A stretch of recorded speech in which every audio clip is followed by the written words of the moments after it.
Good morning, folks. Just a quick FYI, I'm recording this from a different room than normal, so the lighting or the sound might be a little bit off. So just let me know if you have any concerns with this, because it is a different room than normal and very different lighting than normal.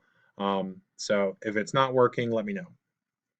So here we see an example of another type of conics task. So yesterday's lesson was given an equation, how do we kind of find some information about the circle?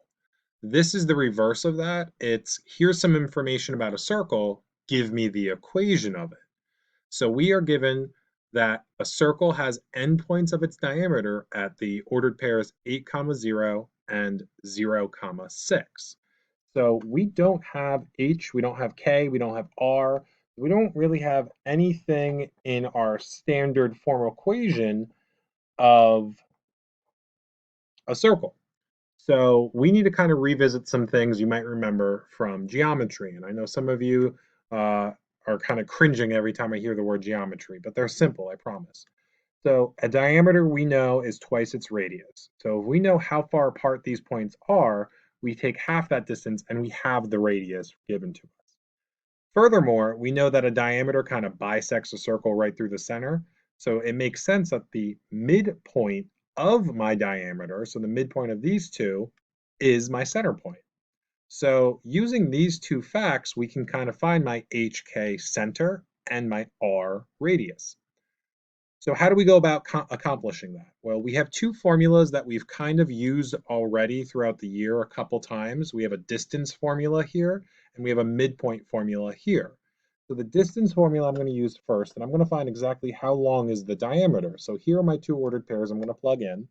So my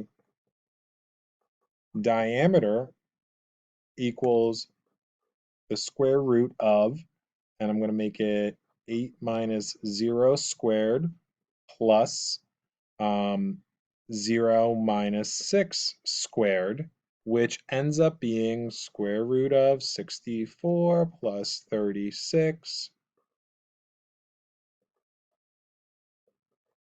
which is a really nice value here. It's almost like I made it work out that way on purpose. Now, keep in mind, that's not R, and this is probably the number one mistake I see students make here is they find a distance, but they forget that they found a diameter. The radius then would be half of that. Okay, so I'm going to kind of just fill in as we go. We already know what r squared would be, is 25. So now lastly, I'm going to go back and find my center point. Well, the same 2 points we just found the distance between, we are now going to find the center or the midpoint between those two. And that's actually, I think, an easier formula because it doesn't have any radical to it. Simply add the two x coordinates and divide by 2. So 8 plus 0 over 2, comma, and then the same thing with the y's, 0 plus 6 over 2, 4 comma 3 is my midpoint. So, or my center, excuse me. So there's my value of h and my value of k. So I'm going to plug those two back into my equation. We have an x minus 4 squared plus a y minus 3 squared. And box this around. There we have it. Now, this is not the only way you could have approached this problem. For instance, if I knew the center point first, instead of doing the diameter, I could have plugged this point into my distance formula and either one of these, because we know, again from geometry, that the distance from a center to any point on the circle, that's a radius. So there's a couple different ways you could have worked around this information to get to a center and a radius. Any of them any of them will work, excuse me. So you're going to see a couple more problems like this pop up either on the exit ticket or a couple problems later in the chapter.